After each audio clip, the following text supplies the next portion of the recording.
Good day and welcome back to Elementary 72 Gaming. So, this is a weird time of day for me to be on, but I actually have something important to discuss about your progression through the story.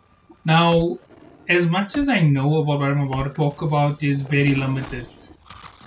There's definitely a ton of this that I am unaware of because most of it I'm hearing from other sources and other people as they iterate to me what I need to know for the sake of Endgame. So in Endgame, there are several things that are very important for us to do. Number one is side story quest completion. Now, your side stories actually complete a lot of things for you to actually enter into the endgame.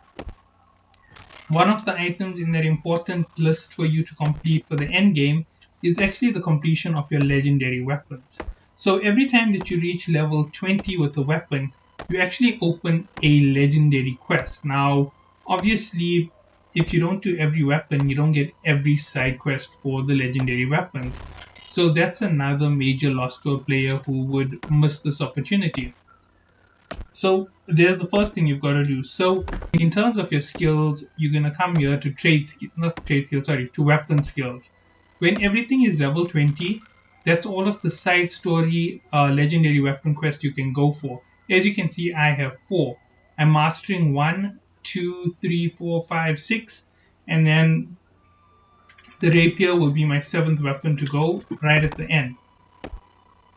So that's just basically how I'm breaking up my current mastery of weapons. But let's not dwell too heavily on just the weapons. There are also missions that require your level in terms of fishing, in terms of logging, in terms of mining, and all other respects. Now that comes into the effect of getting your your territory standings to go up by higher margins. If you have a level 200 skill, you get missions in your town board that are worth 750 reward per craft. Now, that doesn't seem that rewarding to you, but overall, it is actually a very rewarding thing to have because at maximum, how should I put this here tactfully? At maximum area capacity, you earn um, you earn a mission for completion of an area. So basically, when you have level 200 in any area, you actually will enter into a mission that will complete the area for you. It also will make your standing in your houses more stable, if I'm correct, and it will make less of wavy up and down on how their standards work. I'm not 100% sure on it. It's just whatever I've been told that I'm trying to reiterate into this information. So basically, those are two of the things that we really have to focus on in order to enter Endgame. Now, those are just two. There are still many other things that I haven't discussed in terms of reaching your endgame. All of your high end activities, that's Genesis, Lazarus, okay, Dynasty isn't a high end activity like them. See what else would be Shattered Mountain, elite areas in Greek Water, Ebon Scale. All of those areas are all part of your high level elites. They beyond your level cap of 60. So yeah, they definitely end level areas. Another thing to note about them is they also have some of the best rewards for you for completion of the game. Rare pieces of armor, rare pieces of gear that can only be unlocked in those locations. Now, a lot of people have been chasing after them, but one of the things that can be said so that you don't end up making a big mistake of chasing a single item is make sure that you actually spread out your quests. Now, when I say spread out your quests, I mean like if you're going to go and master up an area, sorry, if you're going to go and master out an area, make sure that you don't overdo it in the one territory because running around in a single territory for too long can become a bit boring. Also, if you're running around in a team, it might be a little bit more efficient. Make sure that you don't overburden yourself. Remember, don't go about farming and hunting these missions at the same time. Can be a bit chaotic.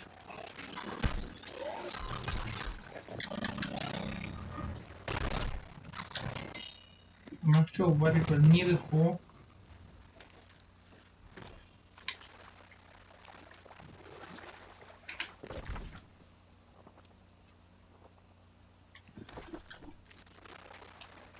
I just have to go down this coast and then I can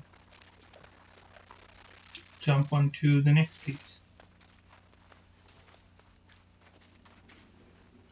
Oh, as you can see, this is me doing some weapon mastery.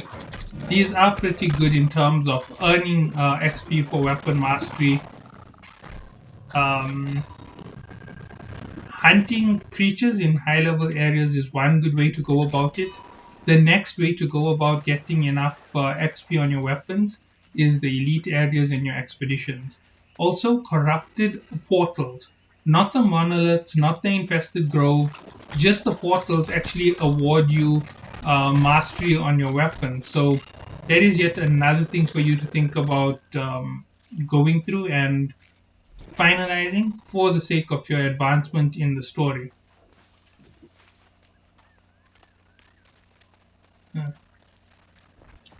Okay, so I think I have gone through most of this. Why did that show up all of a sudden?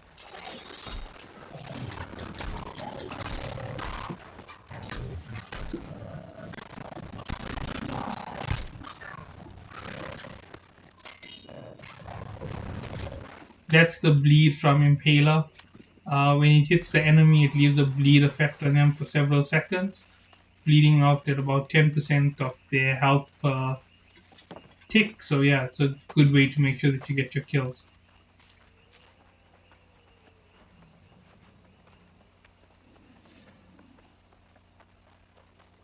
Ooh, okay. So yeah, so that's just the basics of what I want to go over for this particular video. Obviously, this isn't as long as some of my others, and it isn't as important or contain enough access information for any particular reason. Okay, one moment. So yeah, this is just a basic video.